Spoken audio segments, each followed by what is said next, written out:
এখানে যদি আজকের সভাপতি আলহাজ কি জানো না নজরুল সাহেবকে বলা হয় যে জান্নাত কয়টা বলেন তো, বলবে 8টা। কয়টা? অথচ জান্নাত আল্লাহ পাক বানিয়েছেন একটা, তার দরজা বানিয়েছেন, স্তর বানিয়েছেন 100টার উপরে। আমরা বেশিরভাগ মানুষ জানি 8টা। আসেন তো একটা একটা করে 100টা পর্যন্ত যেতে যত সময় লাগে থাকবেন। কয়েকদিন আগে কথা বলেছিলাম জাহান্নামের বিষয় নিয়ে। আজকে আমরা কথা বলবো জান্নাত আল্লাহ পাক বানিয়েছেন একটা, তার স্তর দরজা বানিয়েছেন 100টা। কয়টা? সচরাচর আমরা যেগুলো জানি 8টার নাম। আমার এই যে লিখিত বই আমি জান্নাত নিয়ে লিখেছিলাম 120 পৃষ্ঠার ভেতরে প্রায় 100টার উপরে কোরআন থেকে জান্নাতের স্তর আমি বের করতে পেরেছি। আজকে আমি আয়াত হিসাবে যতটুকু পড়েছি চেষ্টা চালাবো আমার এই জান্নাতের 8টা অন্তত দরজা দিয়ে কারা কোন কাজ করলে আল্লাহ তাদেরকে প্রবেশ করাবে, এটা যেন আমরা অন্তত সর্বোচ্চ যে দরজার নাম জান্নাতুল ফেরদাউস এখানে দিয়ে যেতে পারি। নবীজি আমাদের এই লোভনীয় বস্তু সম্পর্কে আদেশ দিয়েছেন, তোমরা জান্নাত কামনা করো আল্লাহর কাছে। অথচ চট্টগ্রাম সিলেট এই দুই বিভাগে অনেক ভণ্ড বের হয়েছে। আমি জান্নাত চাই না, জাহান্নামও চাই না। একটা কথা হবে, তুই তো বলতে পারিস যে আমি জাহান্নামে যেতে চাই না, আল্লাহ তুমি আমাকে ক্ষমা করো। রব্বানা আতিনা ফিদ দুনিয়া হাসানা ওয়া ফিল আখিরাতি হাসানা ওয়া কিনা আযাবান নার।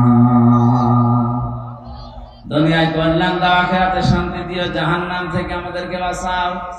একথা বারান দিয়ে বললেও বলা যায় যে জাহান্নাম থেকে বাঁচাও, আমি জাহান্নামে যেতে চাই না। কোন বিবেকে আপনি এটা বলেন যে আমি জান্নাত চাই না? অথচ নবীজি আমাদের শিখিয়েছে তোমরা জান্নাত কামনা করো, আর জান্নাত চাইলে তোমরা বলো আল্লাহ জান্নাতুল ফেরদাউসের দরজাটা দিও। এই কথার সাথে যাদের বাস্তবের জীবনের কথাবার্তার আর মিল নেই, ওরা বিভ্রান্তিতে আছে। এক কথা বলেন এখন, এটা আজকে এদের দ্বারা শুধু এই ঠাকুরগাঁও থাকছে না, এটা লাইভ চলছে, এখনই চট্টগ্রাম সিলেটে পৌঁছে গেছে। সুতরাং আপনারা বিভ্রান্তিতে যারা আছেন ফিরে আসেন। জান্নাত কামনা করা এটা আল্লাহর নবী শিখিয়েছেন, তাও সে জান্নাত না, জান্নাতুল ফেরদাউসের এই স্থান। আল্লাহ আমাদেরকে স্তরে যাওয়ার মতো যে যোগ্যতাগুলো দরকার আজকে কোরআন থেকে হাদিস থেকে বাস্তবতার সাথে মিলিয়ে দেখব আমাদের জীবনে আসলে এই ফেরদাউস দিয়ে প্রবেশ করার যোগ্যতা হয়েছে কিনা। এখানে যদি আজকের সভাপতি আলহাজ কি জানো না নজরুল সাহেবকে বলা হয় যে জান্নাত কয়টা বলেন তো, বলবে 8টা। কয়টা? অথচ জান্নাত আল্লাহ পাক বানিয়েছেন একটা, তার দরজা বানিয়েছেন, স্তর বানিয়েছেন 100টার উপরে। আমরা বেশিরভাগ মানুষ জানি 8টা। আসেন তো একটা একটা করে 100টা পর্যন্ত যেতে যত সময় লাগে থাকবেন। এত সময় থাকা সম্ভব না, কারণ এই বলতে অনেক সময় লাগে।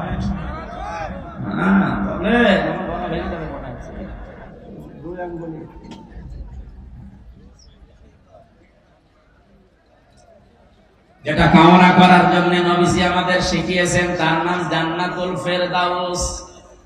আল্লাহ এই দরজা এমন সুন্দর ভাবে বানিয়েছেন, এর বর্ণনা এখানে আজকে পড়লাম কোরআনে কারিমে।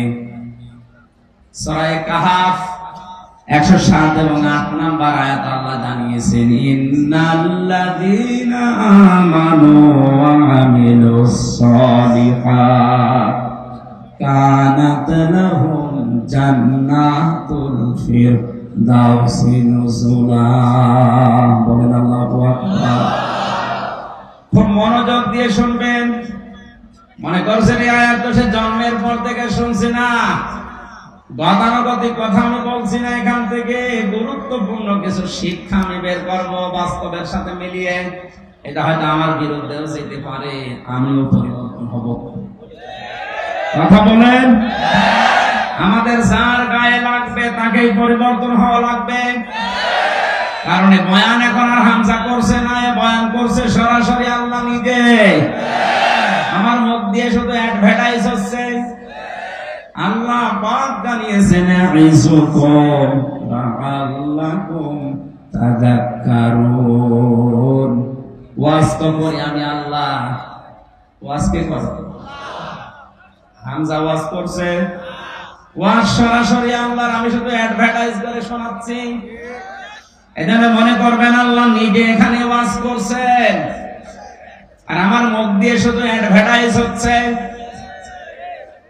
আল্লাহর কথা শুনতে হলে যেরকম মন মানসিকতা লাগে, যেরকম কান লাগে, যেরকম স্থিরতা লাগে, ঠিক ওইভাবে করে একটু সময় নিয়ে বসেন।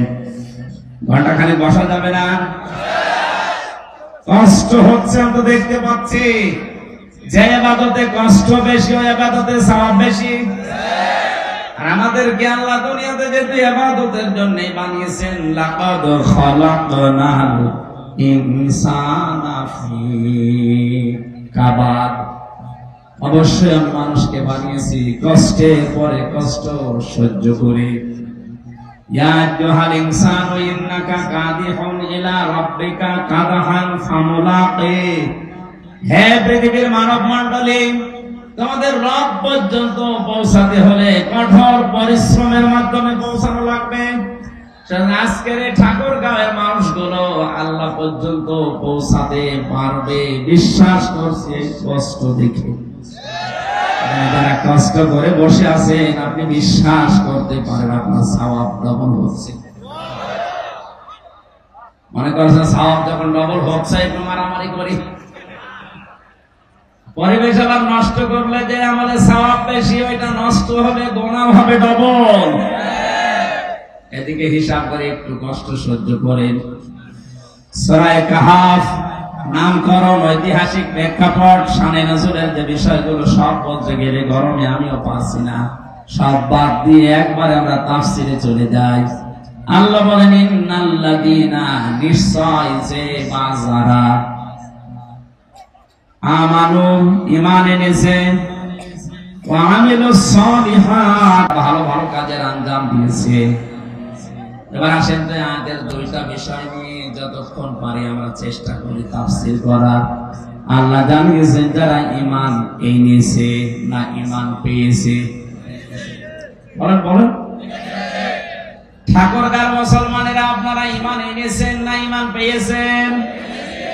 হ্যাঁ, পেয়েছে। আল্লাহ তো ঈমান পেয়েছে কথা কোরআনে দেয়নি যে যারা ঈমান পেয়েছে, তাহলে আমাদেরকে ঈমান আনতে হবে। আমরা তো বাপ দাদা মা এদের কাছ থেকে শুধু ঈমান পেয়েছি, আর অনেকে শুনিয়ে শুনিয়ে না, ঈমান পাওয়া জিনিস না, ঈমান আনা জিনিস। আমরা আজকে ঈমান আনতে চাই। আমানতু বিল্লাহি কামা হুয়া বিআসমাইহি ওয়া সিফাতিহি ওয়া ক্বাবিলতু জামিয়া আহকামিহি ওয়া আরকামি। সমাপ্তভাবে পড়িয়েছে এই বাক্যগুলো। ওই সময় বুঝি না, এখন দেখি দুনিয়া আখিরাত সব এই বাক্যের ভেতরে ঢুকিয়ে আছে।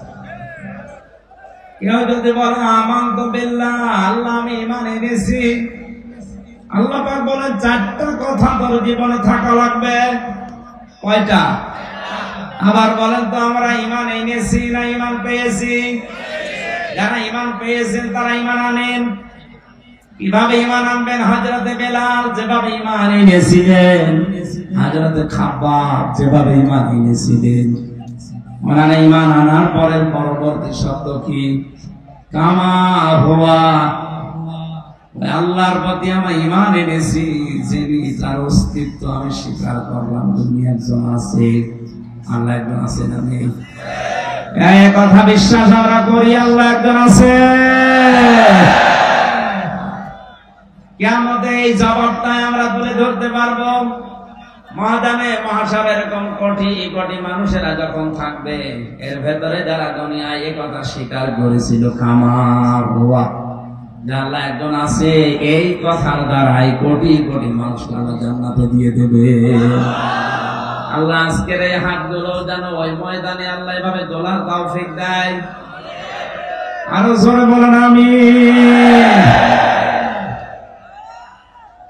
কেউ যদি বলে আল্লাহ তোমার অস্তিত্ব আমি স্বীকার করি, আল্লাহ বলেন দ্বিতীয় নম্বরে বিয়াসমাইহি, আমার যে নাম আছে এইটা করে মানা লাগবে। আল্লাহর নাম কয়টা? 5000। আমরা তো 99টা শুধু কায়দার পেছনে এটা জানি। তাফসীরে খাজানের ভেতরে আল্লাহর নাম আমি পেয়েছি 1টা 2টা 99টা না 5000। কত? হয়তো আমরা সবগুলো জানি না, তাই যে কয়টা জানেন ওই কয়টা নামের উপরে এবং ওই নামের যে অর্থে এই অর্থের উপরে আপনাকে বিশ্বাস করা লাগবে। কোন মানুষ যদি বলে আল্লাহ তোমার নাম রাজ্জাক, রিজিকের মালিক শুধুমাত্র তুমি আর কেউ না, এ কথাটা প্র্যাকটিক্যাল লাইফে মেলানো অত সহজ না। এটা মেলাতে গেলে অনেকের চাকরির উপরে ভরসা শেষ, ক্ষেত খামারের উপরে ভরসা শেষ, ব্যবসা বাণিজ্যের উপরে ভরসা শেষ।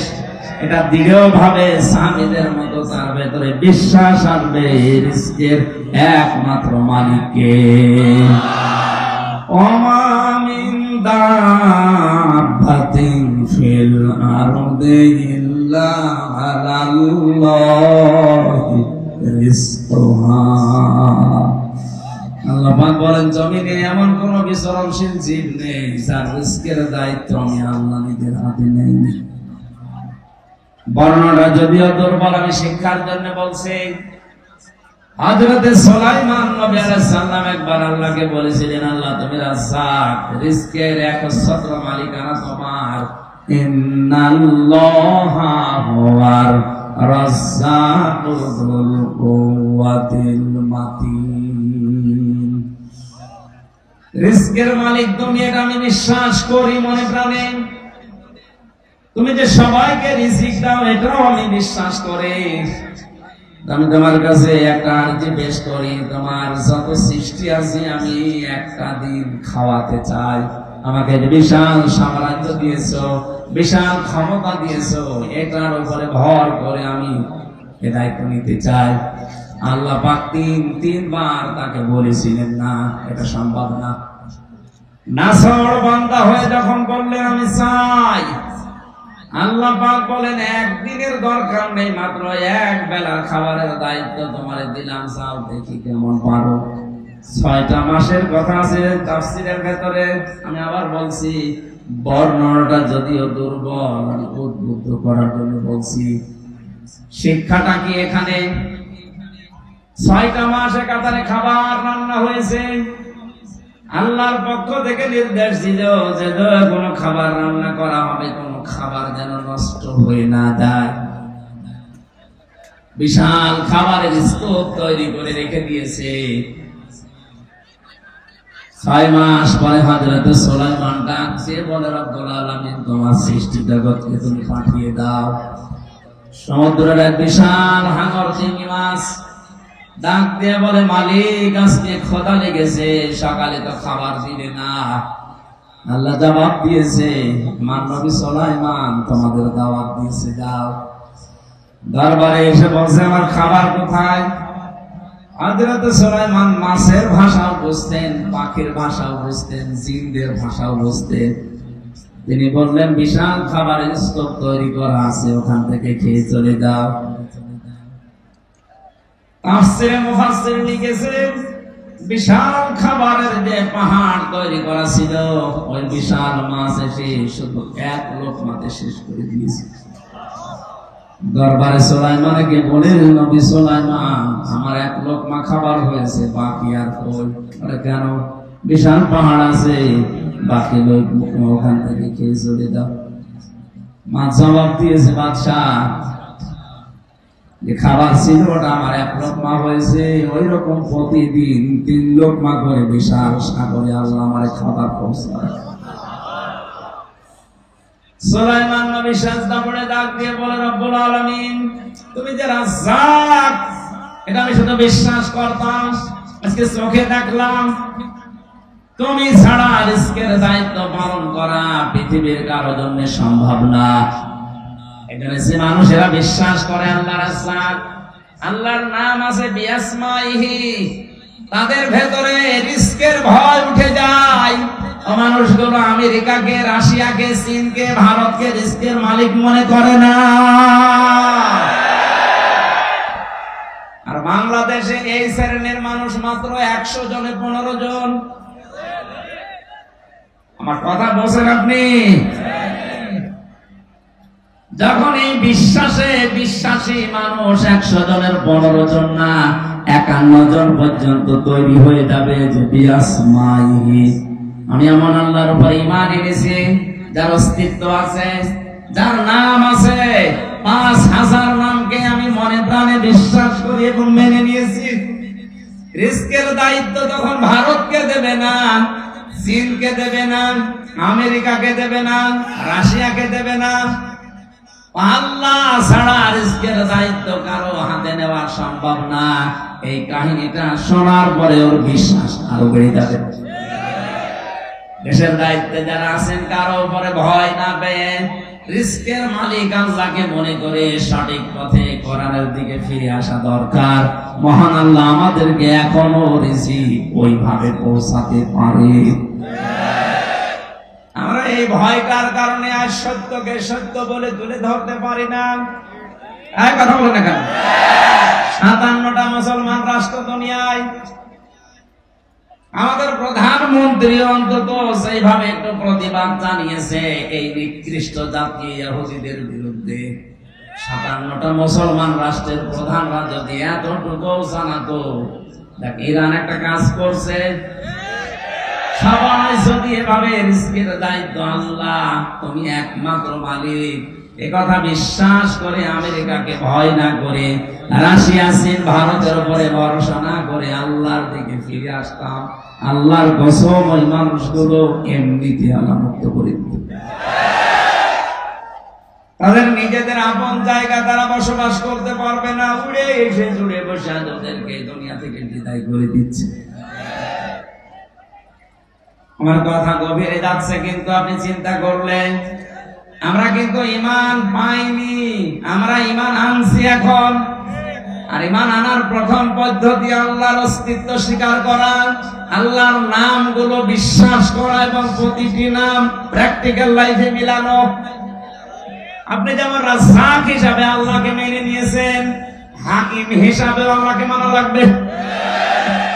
হাকিম মানে বিচারক, হাকিম মানে বিচার করার একমাত্র ক্ষমতা কার? আলাইসাল্লাহু বিআহকামিল হাকিমিন। আল্লাহ পাক বলেন আমি কি সর্বশ্রেষ্ঠ বিচারক না? আল্লাহর বিচার বাদ দিয়া যারা নিজেদের মন মতো বিচার করছে, আপনি শুধু ঈমান পেয়েছেন, ঈমান আনেননি। আমার মনে হয় কথার অর্থ আপনি না বুঝে আন্দাজে চিল্লালেন। এক কথা বুঝেন? বিআসমাইর ভেতরে যে 5000 নাম আছে, যেহেতু ইসম এর বহু বচন আসমা, আজ আমরা 96% মুসলমান এই দেশে বাস করছে। সত্যি যদি আমরা এই আয়াত অনুযায়ী ঈমান না পেয়ে ঈমান আনতাম, আল্লাহর কসম আল্লাহর আইনগুলো দ্বারা বিচার আমরা দেখতে পেতাম। নবীজিকে আল্লাহ জানিয়েছেন ফালা রাব্বিকা লা ইউমিনুনা হাত্তা ইউহাক্কিমুকা ফীমা শাজারা বাইনাহুম সুম্মা লা ইয়াজিদু ফি আনফুসিহিম হারাজাম মিম্মা কাদাইতা ওয়া ইউসাল্লিমু তাসলিমা। সূরা নিসার 65 নম্বর আয়াতে আল্লাহ জানিয়েছেন, হে নবী আপনার রবের নামের কসম। কসম করছেন কে? কার নামে? আল্লাহ নিজেই তার নিজের নামে কসম দিচ্ছেন। তার মানে কতটা শক্ত। আমি যদি এখন আমার নিজের বংশের নামে, আমার বাবার নামে, আমার নাম হামজার নামে কসম দিয়ে থাকি, বুঝতে হবে বিষয়টা বড় শক্ত বিষয়। আল্লাহ নিজেই বলেন ফালা রাব্বিকা, হে নবী আপনার রব কিন্তু তার নিজের নামে শপথ করছেন। লা ইউমিনুনা, কখনো আপনার ঈমান আনা হয়নি, আপনি মুমিনই হতে পারেননি। হাত্তা ইউহাক্কিমুকা ফিমা শাজারা বাইনাহুম, যতক্ষণ পর্যন্ত নিজেদের ভেতরে কোন বিষয়ের বিচারক হিসাবে আমি নবী মুহাম্মদ রাসূলুল্লাহকে তোমরা না মানবে। শুধু মেনে নিলেই হবে না, স্বতঃস্ফূর্ত ভাবে আনন্দ চিত্তে মানা লাগবে। আজ যারা নবীজির বিচার ব্যবস্থাকে, আল্লাহর পাঠানো বিচার ব্যবস্থা মানেন না, আল্লাহর কসম আপনার ঈমানে সমস্যা এখনো বেঁচে আছে। আশা করছি আপনি ঈমান পেয়েছেন, ওটা হবে না, ঈমান আজকে আনবেন। কথা বলেন, ঈমান আনতে হলে আল্লাহর নাম আছে শুধু বিশ্বাস করে শেষ। প্রতিটি নামের অর্থের সাথে মিলিয়ে নিজের জীবনকে। হিন্দুরা 12 মাসে 13 পূজা করে, 33 কোটি দেবতা তাদের। কত? হয়তো অনেক হিন্দু ভাইরা তাদের দেবতার নামও জানে না, কিন্তু বিশ্বাস করে যে দেবতার সংখ্যা কত। বলেন না কেন? আমাদের যে আল্লাহ মালিক কয়জন? নাম কত? আমি বললাম না প্রতিটি শব্দ থেকে আমরা শিক্ষা নেব। এবার আসেন শিক্ষাটা কি। যদিও এই রংপুর বিভাগের জন্য এটা প্রযোজ্য না, এটা রংপুর না, এটা রাষ্ট্রীয় কি চট্টগ্রাম আর সিলেটের গেলে বলা যেত। ওয়ালিল্লাহিল আসমাউল হুসনা ফাদউ বিহা ওয়াদারুল্লাযীনা ইয়ালহিদুনা ফি আসমাই সায়াজজাউনা মা কানু ইয়ামালুন। সূরা আরাফ 9 নম্বর পারা 13 নম্বর পৃষ্ঠা 4 নম্বর লাইনের 180 নম্বর 81 নম্বর আয়াত। এটা তাফসীরে ফি জিলালিল কোরআনে সাইয়্যিদ কুতুবী লিখেছেন। আল্লাহ পাক বলেন আমার অনেক নাম আছে, যে কোনো নামে পারো আমাকে ডাকো, কিন্তু সাবধান, আমার নাম যারা পরিবর্তন করে ফেলে, আমার নাম যারা ইলহাদ করে, উলট পালট করে, তাদের সাথে তোমরা আমাকে ডাকবা না। কে বলছে? সুতরাং আল্লাহ আল্লাহ বলতে বলতে তারা হু হু বলে, তাদের সামনে মিলে মিশে আর ডাকা যাবে না। আল্লাহর নাম যারা পাল্টিয়ে অন্য নামে ডাকে, এক কথা বুঝতেছে? কিছুক্ষণ সুবহানাল্লাহ আলহামদুলিল্লাহ এরপরে শুরু করে দেয় ইয়া আলী বাবা, শাহ আলী বাবা, দয়াল বাবা, খাজা বাবা। এত স্পষ্ট কথাগুলো নাম ধরে বলার পরও যদি ঠাকুরবার মানুষগুলো না বোঝে, আমার মনে হয় এদের বিবেকের উপরে উপরে পোশাক দিচ্ছে। আর কিভাবে বলা যায় বলেন তো? আল্লাহ নিজে বলছেন আমার অনেক সুন্দর নাম আছে, যে নামে পারো ডাকো, কিন্তু আমার নাম যারা উলট পালট করে ফেলে, আমার নামের সাথে যারা অন্য কিছু মিলায়, ইলহাদ মানে কি? উল্টা পাল্টা করে ডাকা, তাদের সাথে মিলে তোমরা আমি আল্লাহকে ডাকবা না। এই আয়াত আমি এখন বানালাম। বলেন, আল্লাহর নাম আছে একটা দুইটা না, আমরা শুনলাম তাফসীরের ভাষা দিয়ে 5000। আপনার যদি মনে হয় যে আল্লাহ আল্লাহ বলতে কিছুক্ষণ ভালো লেগেছে, এবার আল্লাহ বলবো না রহমান বলবো, বলেন, কোনো অসুবিধা নেই। আপনি বলেন ইয়া রহমান ও ইয়া রহিম বলেন, অসুবিধা নেই। কিন্তু আল্লাহর নামের সাথে অন্য কাউকে আপনি মিলাতে পারবেন না। ইয়া খাজা, ইয়া খাজা, আল্লাহ কোন নাম আছে? ইয়া আলী বাবা, ইয়া আলী বাবা কোন নাম আছে? এমনকি চট্টগ্রাম বিভাগে অনেকে রাসূলের মহব্বতের নাম দিয়ে বিশ্ব নবীর নাম ওরা জিকির পর্যন্ত বানিয়ে ফেলেছে। ইয়া রাসূলুল্লাহ, ইয়া রাসূলুল্লাহ, ইয়া রাসূলুল্লাহ ডাকতেছে, কবিরা গুনাহ হবে আপনার। রাসূলের নামে শুধু দরুদ পড়া যায়, জিকির করা যায় না। জিকির করা যায় কার নামে? আমি আবার বলছি, আমরা যারা ঈমান পাইনি, ঈমান এনেছি, তারা আমরা আল্লাহর অস্তিত্বকে যেমন স্বীকার করলাম, আল্লাহর নাম আছে এইটাও স্বীকার করা, এবং প্রতিটি নামের সাথে আমার প্র্যাকটিক্যাল লাইফ মিলানো।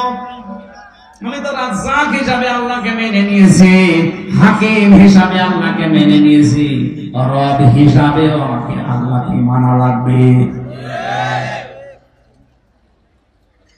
তিন নম্বরে কি বলেছিলেন?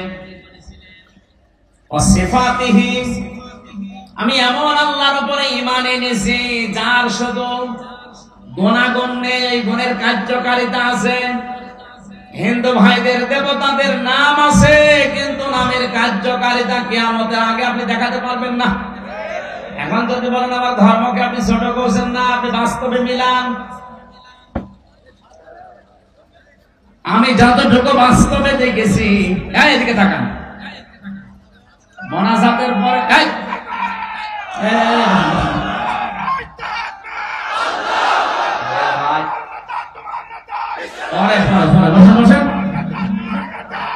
বসিয়ে দিতে পারেন না, পরে পরে কি ছাতা বলছেন আমার নিজেই বুঝি না, গরমে আমার ফ্যামিলির পরে বুঝি না, ওরা একবারে শুরু করেছে। মোনাজাতের পরে হয়েছে কি ভেঙে পড়ে গেল না, ওইটা 10 মিনিট সময় দেওয়া হবে, দেখে বাড়ি যাবে নাকি?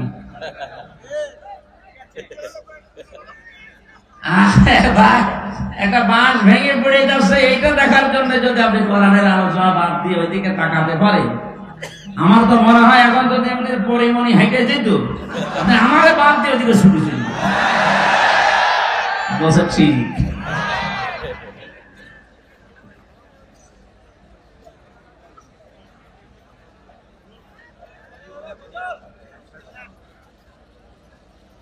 মুসলমান ভাইরা, আমরা বোঝাচ্ছিলাম আল্লাহ রাব্বুল আলামিন যে নামগুলো নিয়েছেন, নামের সাথে আমরা পরিচিত হয়েছি, গুণাগুণের সাথে। এক সাহাবী নবীদের কাছে আসলেন, নবীকে তাকিয়ে দেখেন তার কাঁধের উপরে একটা মূর্তি, তার নাক ভাঙা, মাটি দিয়ে মূর্তি বানিয়েছে নাক ভেঙে। নবীজি বললেন, তোমার এই দেবতা, এই মূর্তির নাক ভাঙা, কারণ কি? লোকটা বলে, ইয়া রাসূলুল্লাহ, এটা আমার মূর্তি না, এটা আমার দেবতা, খোদা। এর সব সময় আমি সঙ্গে রাখি, না জানি কখন কোন বিপদে পড়ি, বিপদ থেকে বাঁচার জন্য আমি সব সময় সাথে রাখি। হঠাৎ আমার প্রসাব পায়খানার প্রয়োজন দেখা দিয়েছে, খোদাকে নিয়ে তো আর পায়খানায় যাওয়া যায় না, এই জন্য রাস্তার পাশে রেখে আমি কাম সারতে গেলাম, এসে দেখি ওর মাথা থেকে পা পর্যন্ত পুরা ভিজা। মনে করলাম খোদার গা ভিজা, না জানি কত রহমত বরকতের পানি হবে। জহব্বা বের করে চাটলাম, খাইলাম, দেখে একটা ঝাঁজ ঝাঁজ টক টক লাগে। চিন্তা করলাম রহমতের পানি, বরকতের পানি, টক টক লাগবে কেন? আরে ঝাঁজ এরকম একটা উৎকট উদ্ভট গন্ধ কেন? পাশে তাকিয়ে দেখি একটা কুকুর, ওর নিচ দিয়ে পানি টপকাচ্ছে। এবার তেল বেশি, কোন রহমতের পানি? আমার মেজাজ গেল খারাপ হয়ে, ওর দিকে তাকিয়ে বললাম, তুই খোদা না খোদা? কুকুরের পোশাক থেকে নিজের বাঁচাতে পারো না, আমি বিপদে পড়লে আমার বাঁচা লাগবে গিয়ে। রাগ করে করে দিয়েছি এক আছাড়, ওর নাক ভেঙে গেছে। নবীজি বলেন, আমার কাছে কেন এসেছ? লোকটা বলে, ইয়া রাসূলুল্লাহ, এদের অসারতা, এদের কল্প কাহিনী, এদের মিথ্যাচার, এদের অজ্ঞতা, এদের সব আমার কাছে এখন স্পষ্ট, এরা কিচ্ছু করতে পারে না, বেকার আমি সময় নষ্ট করেছি। আজকে আমি আলোর সন্ধান পেতে চাই, মেহেরবানি করে আমি আপনার কাছে কালেমা পড়তে চাই, পড়িয়ে দেন। আর যারা মানুষ হিসাবে এলাকায় বসবাস করছেন, অন্য জাতিতে যারা আছেন, চ্যালেঞ্জ দিলাম, আপনি যে নাম দিয়েছেন আপনার দেবতার, ওই নাম পর্যন্ত সে ইসলামের কোন গুণাগুণ কার্যকারিতা আপনি দেখাতে পারবেন না। মনে করেন দুর্গা ফসলে বরকত দেয়, দুর্গা রেখে আপনি ফসলের ভেতরে রেখে আসেন, ফসল সহ দুর্গা চুরি হয়ে যাবে। আমি বানিয়ে বলছি। এই যে মোবাইল ঘড়িটা, যদি মনে করেন দুর্গা এটা পাহারা দেয়, আপনি এই ঘড়ি সহ দুর্গা এখানে রেখে চলে যান, সকালে এসে দেখবেন দুর্গাও নেই, ঘড়িও নেই। আমরা এমন আল্লাহর উপরে ঈমান এনেছি, তার এমন নাম আছে, নামের গুণাগুণ আছে। মহান আল্লাহর যতগুলো নাম আছে, শুধু নাম নিয়েই বসে নেই, প্রতিটি নামের গুণাগুণ এবং কার্যকারিতা আছে। আমাদের ঈমান অনুযায়ী হয়তো আমরা দেখতে পাই না, তাই বিশ্বনবী দেখতে পেয়েছিলেন। বদরের ময়দানে দুহাত উঁচু করেছিলেন এমন ভাবে তার এই বগলের সাদা জায়গা পর্যন্ত দেখা যাচ্ছিল। বিশ্বনবী ওই দিন দোয়া করেছিলেন, হে রব, 313 জন নিয়ে এসেছিলাম, একটাও কেউ ধরতে পায় না, কোথায় তারা? হযরতে আবু বকর নবীজিকে চাদর উপরে দিয়ে দিলেন শরীরের, ডাক দিয়ে বলেন, হে নবী, আপনার 313 জন সাহাবী একটাও মারা যায়নি, সবগুলো বাতিলের ভেতরে মন্থন হয়ে গেছে। সঙ্গে সঙ্গে জিবরাইল আলাইহিস সালাম বিশ্ব নবী মুহাম্মদ রাসূলুল্লাহর কানের কাছে মুখটা নিয়ে এসে একটা আয়াত শোনালেন, সূরা আনফালের 9 নম্বর আয়াতটা, ইয তাসতাগীসুনা রাব্বাকুম ফাস্তাজাবা লাকুম আন্নী মুমিদ্দুকুম বিআলফিম মিনাল মালাইকাতি মুরদিফিন। হে নবী, আপনার কান্না বন্ধ করেন, শুধু আকাশের দিকে একটু চোখটা তুলে দেখেন, আল্লাহর সাহায্য আল্লাহ তার রব নামের কারণে পাঠিয়ে দিয়েছে। তিনি তাকালেন ওই দিকে, তাকানোর পরেই দেখলেন ফেরেশতারা নামতেছে, সকলের হাতে মোটা মোটা ডান্ডা, বাই সিরিয়াল মুরদিফিন, মানে একটার পরে একটা। নবী এবার মুস্কি হেসেছিলেন, আল্লাহ পাঠিয়েছে কত? আল্লাহ পাক বলেন 1000। নবীদের মন শান্ত হয়নি, আল্লাহ পরবর্তীতে আয়াত নাযিল করে বললেন 3000। এরপরও নবীজি সান্ত্বনা পাচ্ছিলেন না, সূরা আলে ইমরানে আয়াত নাযিল করে জানালেন, হে নবী, আমি 5000 পাঠিয়েছি। বদরের ময়দানে আপনার সৈনিক মাত্র 313 জন, আর ওরা গেছিল 1000। আপনাকে আমি 1000ই দিয়েছিলাম, আপনার মনে আমি সুখ শান্তি স্বস্তি পাইনি, এই জন্য সর্বশেষ আপনাকে 3 থেকে 5000 ফেরেশতা সব সজ্জিত অবস্থায় একটার পরে একটা আমি আল্লাহ নামিয়ে দিলাম। ফেরেশতা যে নাযিল হয়েছিল তার বাস্তব প্রমাণ নবীদের কাফের ছিল ওই সময় এক চাচা হযরত আব্বাস, তিনি মুসলমান হওয়ার পরে এসে বলেছিলেন, ভাতিজা, তুমি তো জানো আমি তোমার চাচা কেমন শক্তিশালী, কেমন শৌখিন, সোনার বোতাম আমি ব্যবহার করতাম, ময়দানে তোমার যে সৈনিক গুলো আমি তো সবগুলো চিনি, নতুন নতুন কিছু সৈনিক আমি দেখলাম যাদেরকে এর আগে কোনোদিন তোমার আশপাশে আমি ঘুরতে দেখিনি। নবীজি মিসকি হাসলেন, ডাক দিয়ে বলে, চাচা কার কথা বলেন? ওই যে ময়দানে আমি যখন যুদ্ধে লিপ্ত ছিলাম, তাকিয়ে দেখলাম পেছন দিক থেকে কে যেন এসে আমার ঘাড় ধরে শুকিয়ে ফেলেছে। নবীজি বললেন, কি দেখলে? কাকে দেখলে চাচা? হঠাৎ করে বিশ্ব নবী মুহাম্মদ রাসূলুল্লাহর কাছে জিবরাইল এসে একটা হাসি দিয়ে চলে গেছে। জিবরাইলের এই চিহ্নটা দেখার পরে নবীজির চাচা আব্বাস বলেছিলেন, ভাতিজা, এই যে কিছুক্ষণ আগে একটা সৈনিক দেখলাম, কোথায় গেল? এখন আর তো দেখতে পাই না। নবীজি বলেন, চাচা কাকে দেখলেন? ওটা সাধারণ সৈনিক না, ওটা আল্লাহর ফেরেশতা জিবরাইল, নিজে কমান্ডার হয়ে আজকে এই বদরের ময়দানে নাজিল হয়েছে। তার পেছনে আল্লাহ পাঠিয়েছে 5000 ফেরেশতা।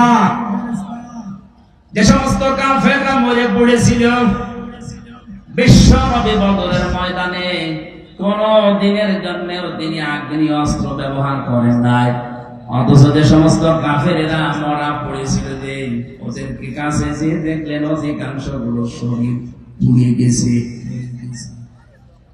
তার মানে ফেরেশতারা যে মোটা মোটা ডান্ডা নিয়ে নেমেছিল, ওটা ডান্ডা শুধু না, ওটা জাহান্নামের পোড়ানো রড ছিল, যার শরীরে লাগিয়েছে ওখানেই ও শেষ। নবীজির বিশ্বাস ছিল আল্লাহর উপরে, তার নামের উপরে, কার্যকারিতার উপরে। আল্লাহ বিশ্বাস অনুযায়ী পাঠিয়েছিলেন ফেরেশতা। আমাদের ওই পর্যায়ে যায় না, এই জন্য ফেরেশতাও আসে না, আমরা দেখতেও পাই না। তোমরা বিশ্বাস করে বদরের ময়দানে যে ফেরেশতা এসেছিল, শুধু বদরের জন্য না, এই যে তাসতাগীসুনা, এটা মুসারে, বর্তমান ভবিষ্যৎ, প্রেজেন্ট ফিউচার, কিয়ামত পর্যন্ত আয়াতটা থাকবে।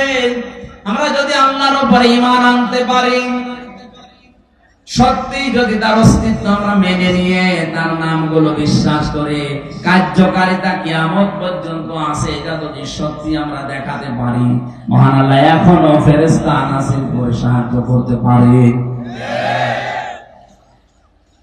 আল্লাহ আমাদেরকে কোরআনে কারিমের আয়াতের বাস্তব কিছু যেন দুনিয়ায় দেখান, বলেন আমিন। বিশেষ করে আজকে ফিলিস্তিনের মুসলমানদের জন্য এটা বেশি জরুরি হয়ে পড়েছে। আর ছোট ছোট বাচ্চারা ওই মরুভূমির পাথরের উপরে লিখতেছে, আল্লাহকে চিঠি দিচ্ছে, আল্লাহ ওয়াজআলনি মিন লাদুনকা ওয়ালিয়্যা ওয়াজআলনি মিন লাদুনকা নাসীরা। ইয়া আল্লাহ, আর পারা যায় না, সহ্যের বাইরে চলে গেছে। মা নেই, বাবা নেই, বড় ভাই নেই, বড় বোন নেই, সবাইকে ওরা মেরে ফেলেছে। আমি 2 বছর, 2.5 বছর, 3 বছরের বাচ্চা কি বুঝি? দুনিয়ায় কেউ যখন এগিয়ে আসে না, আমি তোমার কাছে চিঠি লিখলাম, মহান আল্লাহ তোমার পক্ষ থেকে তুমি আমাদের জন্য সাহায্যকারী পাঠাও। এই জন্যই মনে হয় আল্লাহ ইরানের মনটা একটু নরম করে দিয়েছে। বিশ্বের 57টা মুসলমানদের মন যদি এরকম একটু নরম আল্লাহ করে দিত, অন্তত এখনো যেভাবে সাহায্য করছে অনেকেই, প্রত্যেকটা মুসলিম রাষ্ট্র যদি ইমানের দাবি পূরণ করার জন্য সবাই কাশ্মীরের পাশে দাঁড়াতো, আমরা আজাদ কাশ্মীর পৃথিবীতে দেখতে পেতাম। মরণের আগে যেন এটা দেখতে পাই যে আজাদ হয়ে গেছে কাশ্মীর। বলেন আল্লাহ পাক যেন এটা দেখে মরার তৌফিক দেন, বলেন আমিন। আমরা যদি আজাদ না হতাম, আমরা যদি মুক্ত হতে না পারতাম, কত কিছু আমরা আজ নিজেদের মন মতো করতে পারতাম না। আপনি টের পাচ্ছেন, ওরা আজ মুক্ত হতে পারে না, আজাদ হতে পারে না, এই জন্য অনেক কিছু মন মতো করতে পারছে না। মানুষকে আল্লাহ বানিয়েছে মুক্ত জীবন দিয়ে। এটা পাখি না যে খাঁচার ভেতরে ভরে রাখবে, হাত পা ডানা কাটা পাখির মতো শুধু ছটফট করছে। বিশ্বের মানচিত্রে আজ একটা পতাকা দেখতে চাই, যেটাই লেখা থাকবে ইলাহা ইল্লাল্লাহ মুহাম্মাদুর রাসূলুল্লাহ। ঈমান যারা এনেছে কথা বলবে, তারা আল্লাহর শুধু নাম বিশ্বাস করবে না, সিফাতিহি ওয়া কাবিলতু জামিয়া আহকামিহি ওয়া আরকানি, আল্লাহর যত হুকুম আহকাম আছে আমি সব কবুল করে নিলাম, মেনে নিলাম। আল্লাহর যত আরকান আছে, রকনের বহু বচন আরকান, যত খুঁটি আল্লাহ নাযিল করেছে এই পৃথিবীতে, আল্লাহর খুঁটি হচ্ছে 500। কয়টা?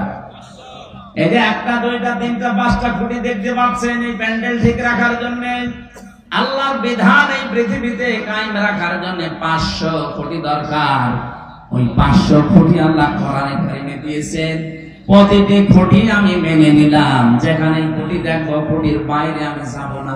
এর নাম ঈমান আনা। এর নাম কি?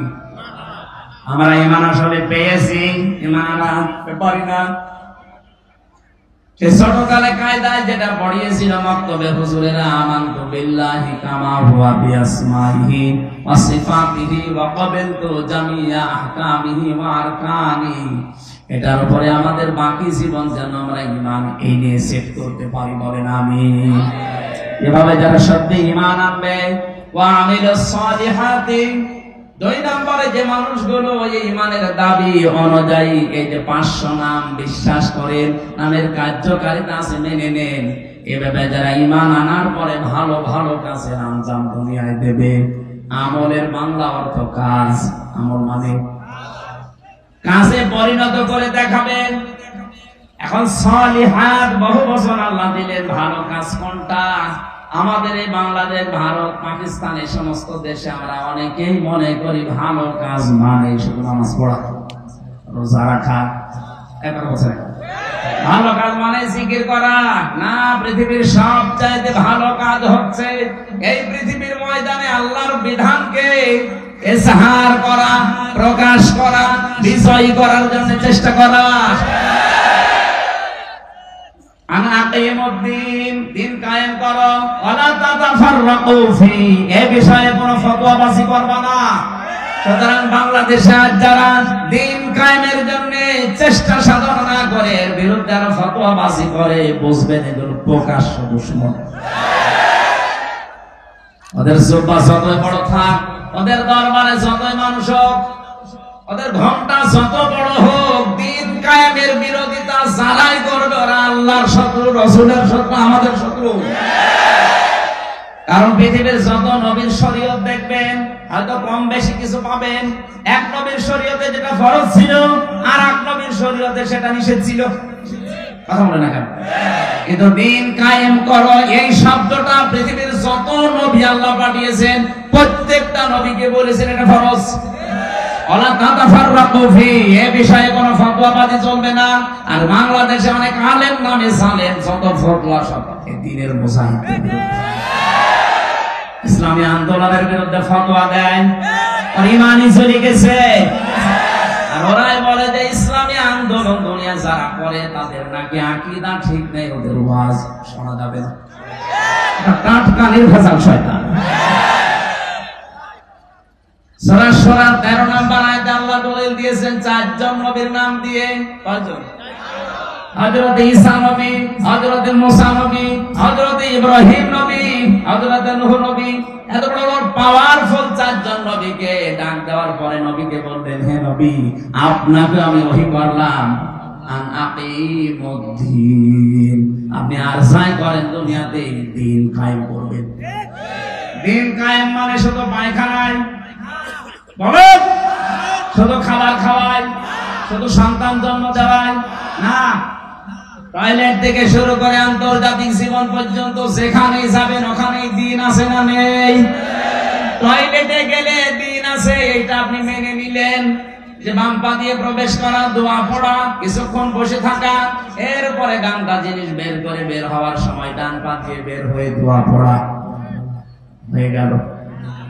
না মানে আবার কি আছে ওখানে যে খাবার খাবে? আপনি তো এইটাই করেন টয়লেটে, বাম পা দিয়ে বলেন আল্লাহুম্মা ইন্নী আউযু বিকা মিনাল খুবুসি ওয়াল খাবাইস, এরপরে আর কিছু পড়েন না, বসে থাকেন। কিছুক্ষণ পরে যখন বেরিয়ে আসেন ডান পা দিয়ে কি বলেন আপনি? গফরানাকা, হে আল্লাহ আমি ক্ষমা চাই তোমার কাছে, এতক্ষণ তো তোমার জিকির আজকার করতে পারিনি এই 10-15 মিনিট, এইজন্য আমি মাফ চাই। আলহামদুলিল্লাহিল্লাযী আযহাবা আন্নিল আযা ওয়া আফানি, প্রশংসা সবাই আল্লাহর জন্য যিনি আমার পেট থেকে গন্ধ জিনিসগুলো বের করে দিলেন, আমাকে স্বস্তি দিলেন, শান্তি দিলেন, নিরাপত্তা দিলেন। বলেন সুবহানাল্লাহ। টয়লেটে যাওয়া, আসা, বসে থাকা, এই কথাগুলো দিন অনুযায়ী হয়েছে না হয়নি? বলেন। এইটা শুনে তো অনেকে বাহবা দিচ্ছে, হুজুর বলেন, আরো বলেন, দরকার 10 মিনিট বলেন। আর ভাই টয়লেটের এই 15 মিনিট যদি দিন হয়, মুহাম্মদুর রাসূলুল্লাহ 10 বছর কোরআন দিয়ে রাষ্ট্র চালিয়েছিলেন, ওইটা কি? ওইটা আপনার কাছে রাজনীতি মনে হয়? ওইটা দিন না? কিছু বোঝার পরও না বোঝার ভান করে থাকেন। আপনি মানুষ কি বলে না? এত সহজ ভাবে বুঝলেন যে দিন পায়খানায় 10-15 মিনিট এটা দিন হয়ে গেল, বিয়ে শাদী করার সময় দিন হয়ে গেল, সন্তান জন্ম দেওয়ার সময় দিন হয়ে গেল। আর 10টা বছর নবীজি কোরআন দিয়ে পরিবার, সমাজ, রাষ্ট্র চালালেন, এইটা আপনার কাছে রাজনীতি মনে হচ্ছে? এই জন্য দিন কায়েম করা এটা নফল না, সুন্নাত না, ওয়াজিব না, এটা ফরজ, প্রত্যেকের জন্য ফরজ আইন। এটা যে যেখানে আছে ওখান থেকে ওর টার্গেট থাকা লাগবে আল্লাহর এই জমিনে কি করে আল্লাহর বিধান কায়েম হয়।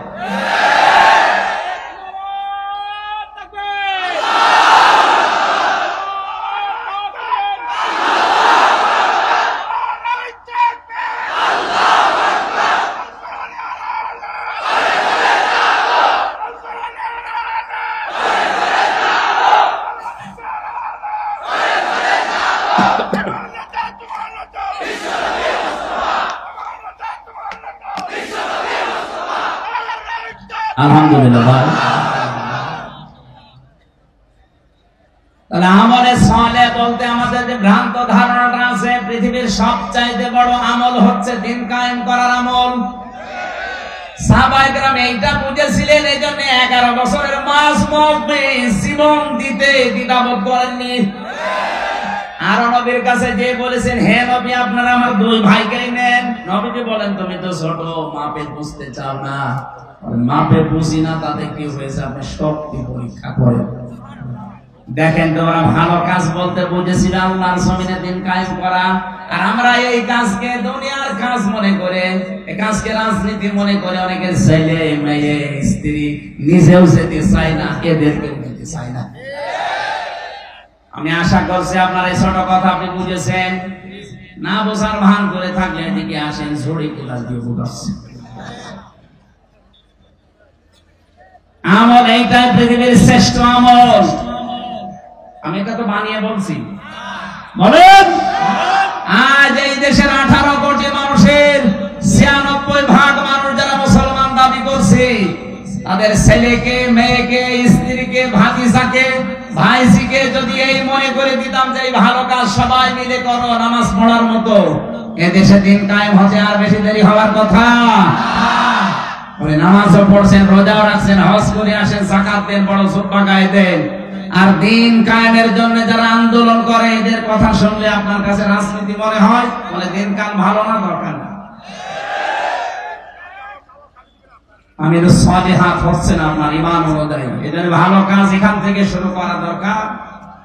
আজকে দিনের বেলায় মাহফিল ছিল দিনাজপুরের কাহারো, ওখানে এই ফাস্তা সাহারাহুর ব্যাখ্যা করতে যে ফাহাল্লা হালালাহু ওয়া হারামা হারামাহু, কি করে আমরা আজ হালালকে হালাল জানার পরও মেনে নিতে পারি না, হারামকে হারাম জানার পরও ছেড়ে দিতে পারি না, কেন পারি না, ওর ব্যাখ্যা দিয়েছিলাম। ওখানে যারা বসেছিল অনেকেই বুঝেছে যে আসলে তো দিন কায়েম না থাকলে, ইসলাম যদি বিজয়ী না হয়, হালাল জানার পরও মানা যায় না এমন জায়গা আছে, হারাম জানার পরও মানা যায় না এমন জায়গা আছে। সব যোগ্যতা আমার আছে, ফার্স্ট ক্লাস ফার্স্ট আমি, এরপরও বিশ্ববিদ্যালয়ে ঢুকতে হলে শিক্ষক হিসাবে 35 লক্ষ টাকা আল্লাহর ওলিকে দেওয়া লাগবে। এটাকে আমি বেশি বলে ফেললাম? এই যে 40 লাখ টাকা নিয়ে বসে আছে, হবে না। অথচ এর চাইতে যার রোল নাম্বার ছিল 72, 82টা ছেলে মেয়ে, 72 রোল নাম্বার তার 40 লাখ টাকার কারণে হয়ে যাচ্ছে এই চেয়ারে বসে আরো অবৈধ কাজ সে করার সুযোগ পাবে। আরে ফার্স্ট ক্লাস ফার্স্ট এর দেবে না, কারণ এর মামা নেই। এই যে জানার পরও আমরা হারামকে হালাল হারাম বলে ছেড়ে দিতে পারছি না, এরকম পরিবেশ দেশে শুধু এটাই আর নেই।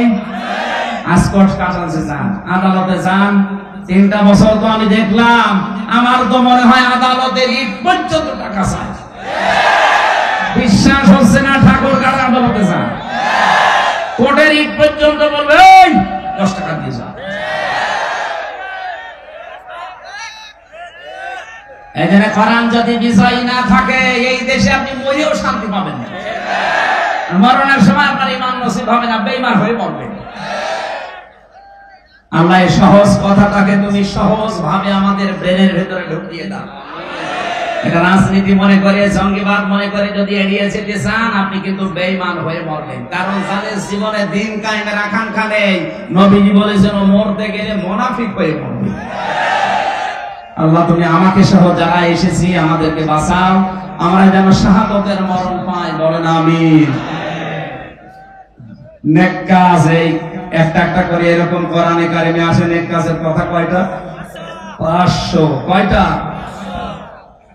ঈমান আনার পরে যারা এই নেক কাজগুলো আঞ্জাম দেবে, কানাত লাহুম জান্নাতুল ফিরদাউসি নুজুলা, আল্লাহ তাআলা বলেন তাদের জন্য আমি জান্নাতুল ফিরদাউস মেহমানদারি করার জন্য রেখে দিলাম।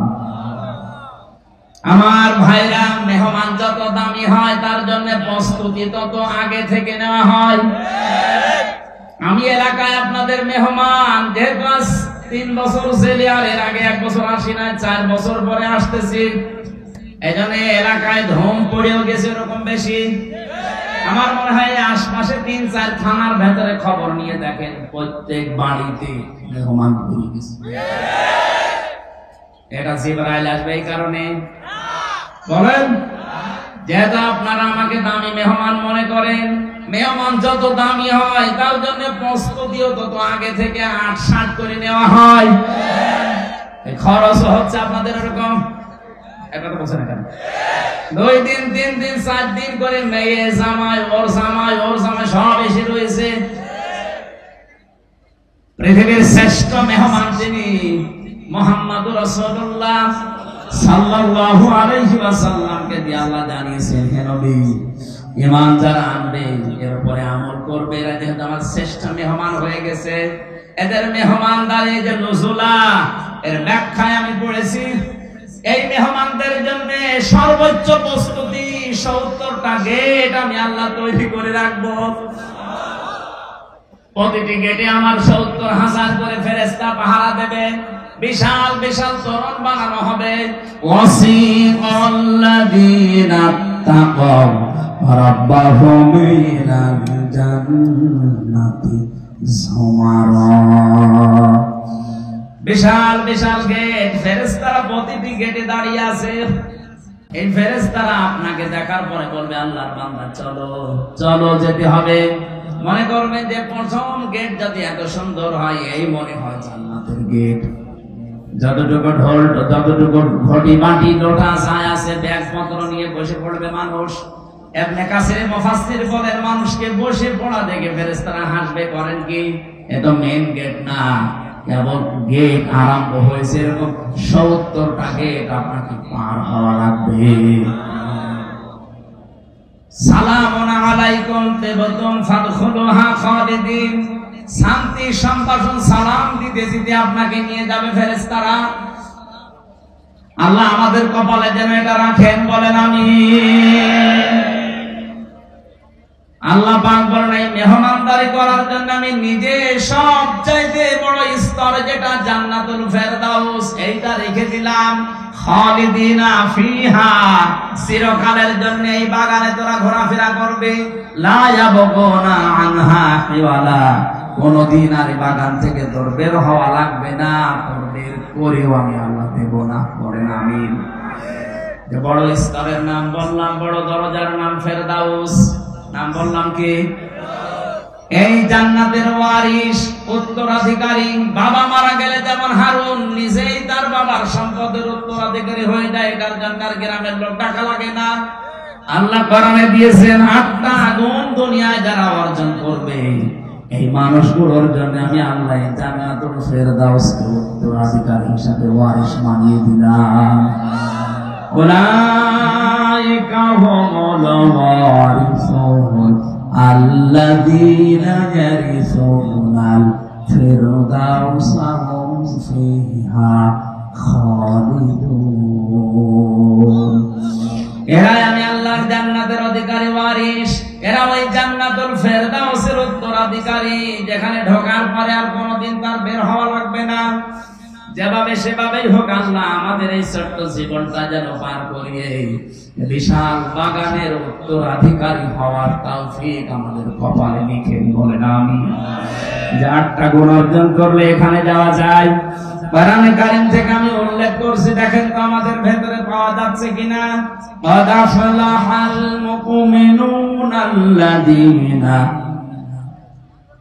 قد أفلح المؤمنون الذين هم في صلاتهم خاشعون। 100টা যে স্তর আছে জান্নাতের, সর্বোচ্চ স্তরের নাম ফেরদাউস। এই দরজা দিয়ে আল্লাহ তাদেরকে উত্তরাধিকারী হিসাবে প্রবেশ করাচ্ছেন। এই পৃথিবীর ময়দানে যারা নামাজের ভেতরে খুশু পয়দা করে, এখন যে নামাজই পড়ে না তার খুশু আছে, অন্তত নামাজ পড়বে, খুশু পাওয়া যাবে, সে হবে উত্তরাধিকারী।